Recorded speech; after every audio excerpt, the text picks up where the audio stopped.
Aren't they fabulous? Amazing. Yes.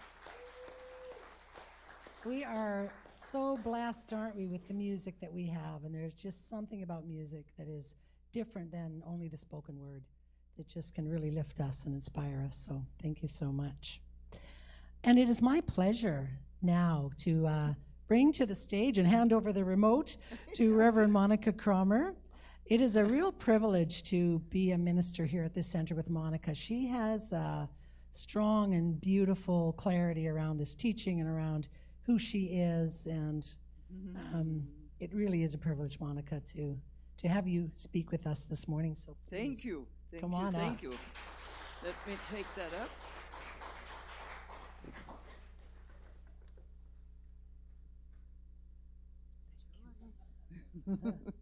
Thank you very much.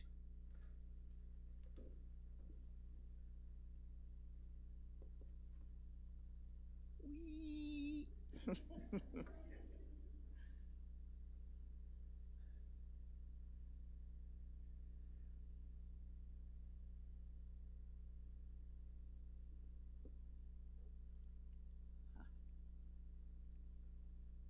Good morning.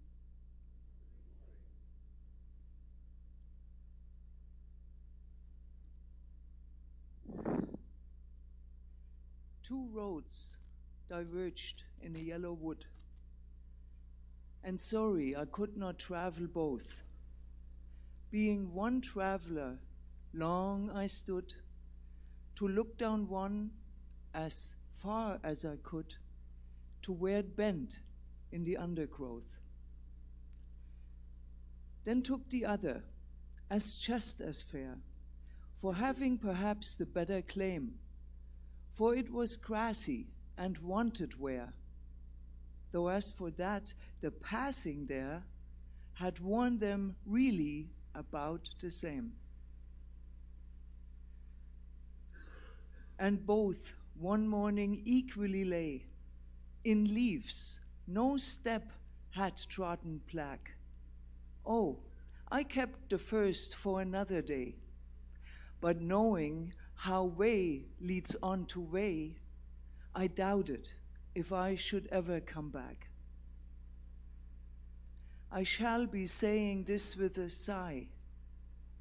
Somewhere, ages and ages hence, two roads diverged in a wood, and I took the one less traveled by, and that has made all the difference. Of course, this is the famous poem by Robert Frost, The Road Not Taken. And I love that poem. There's so much in it. There's so much to learn from it. And I don't know what Robert Frost meant, really, by creating that poem for the world to use.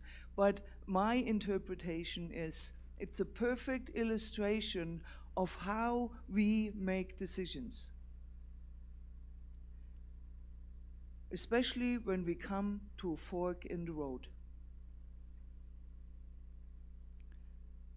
So when we look at this and we decide, should I go left or should I go right? What's right for me? We are looking with whatever facilities, faculties, knowledge we have. And we try and determine what is the outcome. Will it lead us to our goal?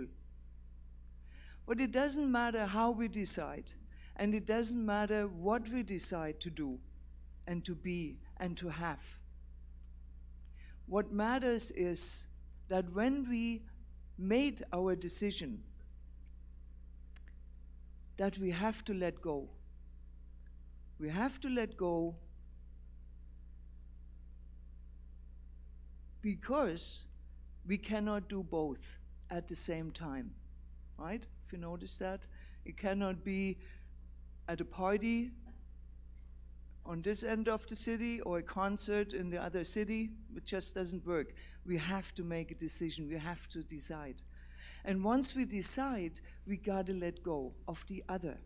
Because if we don't, and we walk down our path and look over our shoulders, what could have been, or what should have been, or what would have been, we bound to trip over a root, fall in a hole, or run into a tree. Right? So, letting go is not always easy. Letting go comes sometimes with emotions of regret or sadness. Maybe we are sad because we didn't quite finish what we wanted to accomplish, or we didn't really see the need of proceeding forward. And so we find ourselves in a matter of, now we have to stop and make a new decision. And that's okay too.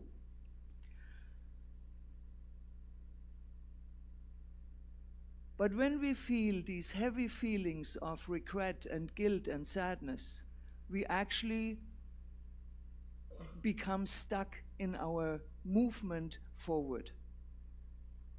And so we need to tune in to our inner self and feel our way a little bit more into that idea of the wisdom that lies in ourselves. And how we can do that is, a young lady here, Brianna Wiest, is an American writer. She is in her mid-20s, and she has this to say: when it's time for something new, you will feel it. You will feel a desire to let go, to shed layers, to move, to recreate. You will know because there will be a subtle shift all around you. You will release the old because you are really clearing the path for what's ahead. Trust the process. Know that life does not take from us anything unless there is something else imminently awaiting its replacement. Isn't that a wonderful thing? To free ourselves from our emotions that keep us stuck, all we have to do is to begin to let go. To begin. We don't have to do it all at once. It's the beginning that does the forward movement. And when those emotions do arise, a good idea is to not judge them, to not give them a name, to just allow them to be there and then see what happens, especially when we begin to let go. The chain that tethers you will dissolve in beauty, and we are free to move forward. Remember last week, Dr. Pat said, we live from the inside out. And when we live from the inside out, whatever happens outside of us, our outside experiences, they affect our inner peace only temporary. When we let go, when we not claim it and call it mine. And that is how it begins with each and every one of us. So when we have an idea on what we want to do, and that pure thought of it brings us joy, a good idea would be to not share it with our critics. Right? Have you noticed? It's really hard to hold on to your beautiful original idea when it is criticized to the nth degree and there's nothing left for you anymore to build it back up.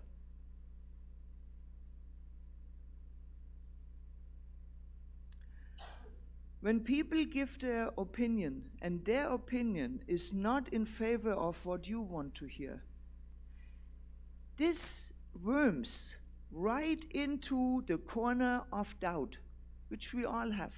We all have that corner. It is so easily accessible sometimes. So even though we know that opinions are based on other people's experiences, on their knowledge and their past experiences and not ours, yet sometimes we ask for their opinion anyway. Why is that? Well, I figured out when I ask for another person's opinion, most likely I don't have confidence. I don't have confidence. And in that moment when I ask, I so want to borrow your confidence, right? I want to ask you to support me in this idea. But I don't say that, right? I say, hey, what do you think of that idea? Already wishy-washy. Right? And then of course, what comes back is, well, I give you my opinion, don't you know? Right? That's no good. You can't do that. Oh, you're right, of course. It was a silly thought. I didn't tell them that I wanted to borrow their confidence. But when the other side can happen too, when they do say, okay, that sounds great, go ahead and do it. So we go ahead and do it. And then we fail. And somehow, for some reason, it's their fault again. Right? Yeah. That's what happens when we don't know how to claim our confidence, our own confidence. When we want to start a fire, just a small flame will start a fire. And that small flame, we don't expose it to a storm. We just maybe blow on it and watch it become a little bigger and a little bigger. And once it catches, then we can put some more fuel on it, another little bigger stick or whatever. And that is the same how we can create our idea that is precious. And that precious idea needs to be nurtured and kept inside, and until that inner confidence can kick in and give us that fuel that that little flame also needs.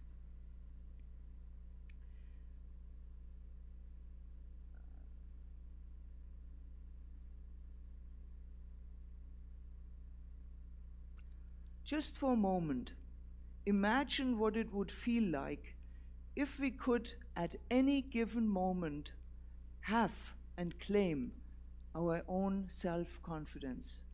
What would it feel like in your life?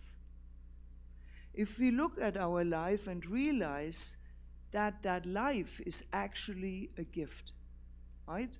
We don't breathe ourselves. We don't beat our own heartbeat.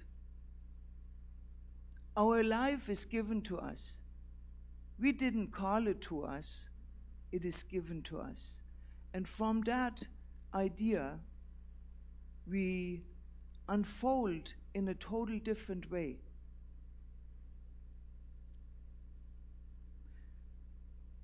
There is a power for good in the universe, and we can use it. To know that we are spiritual as well as physical makes us way more powerful. The combination of it is the idea behind it. To know that we are spiritual is the life instills a blueprint in ourselves. And that blueprint already has all the attributes we need to live a life of happiness, abundance, health, and well-being and self-fulfillment. That blueprint is given to us. And Ernest Holmes puts it this way. Now we finally have that slide. I have the power to live the life of good. My power is from on high. It cannot be taken from me. It will not leave me desolate. Power flows through me and is in me, and I can now feel and sense it. The power to live is in me, and I cannot desert me. It is my power and is continually present. I am the power to live. Do you see how that changed from the beginning?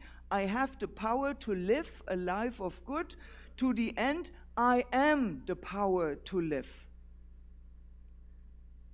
This is what happens when we are diving deeper into that teaching, into our philosophy of the science of mind. And how does the higher energy showing us our potential? From the moment we were born, we know that we need to grow. We understood that when we want a good job, we have to develop certain skills. We have certain skills, we got to find them and move them into the direction, better them, sharpen them up a little, and then use them in our day-to-day activity. We are certain that even in our adult lives we can learn more skill sets. But most likely, no one ever taught us that our spiritual blueprint is perfect. And inside that spiritual blueprint is a perfect confidence. However, like anything that is an inner attribute, an inner talent, an inner potential, it must be explored, nurtured, cultivated, and played with, tried out, used, and recognized that this potential of a growing, deepening, expanding confidence is always with us in its purest form, unshakable through any situation or circumstance. It overcomes difficulties, that masters fears. Even as they rise up to try and talk us out of what we want to do, want to be, and what to do next. And even if you don't feel or believe that, it is still true. It is still true. And we can actually learn that. We learn in the foundation classes, for instance, what our attributes are. We learn how to harvest them. We learn how to listen to them. We learn that inner connection, that inner guidance. We learn about who we truly are. So where is this self-confidence come from? Who do we think we are? What we think matters. What can we bring to the world? Do we really matter? And where does it all come from? Well, don't fret. Ernest Holmes has the answer. So if you would close your eyes and listen to this with an open heart. Out of the darkness of the long night, the dawn has come. I rise to meet the new day, filled with confidence and strength. I arise and go forth into the dawn, inspired and refreshed by the living spirit within me. O day, you shall never die. The sun shall never set upon your perfect glory. For the lamp of the soul has been rekindled with the oil of faith, and love has cleansed the windows of life with the spirit of gladness. They shall nevermore grow dim with fear, for perfect love casts out all fear. I am renewed in strength through knowing good, my light has come. Ah. Feel that feeling. Feel that inner strength. Feel how it resonates within you. It is you. It is you. It is your gift.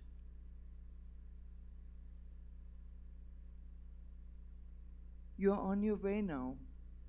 Remind yourself to look with love and kindness regarding your body, your appearance, your accomplishments,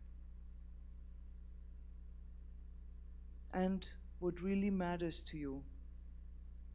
As you are choosing your path today, this is a new beginning. You are on your way. And I'm closing with this. 2 thoughts diverged in my busy mind, and sorry, I could not think them both. Being one thinker behind each thought, I had to make a choice. I picked the one that made me smile and followed my inner voice. The life I live is my true gift, and I am proud to say, divine right action gives me a lift every moment of every day.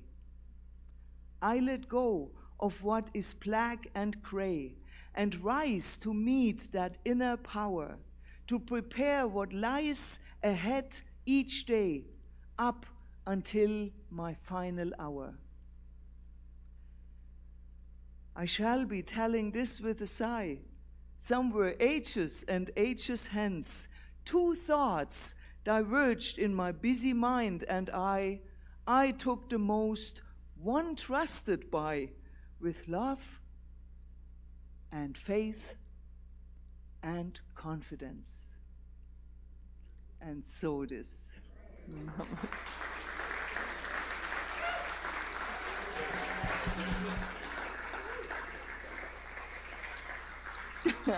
Thank you.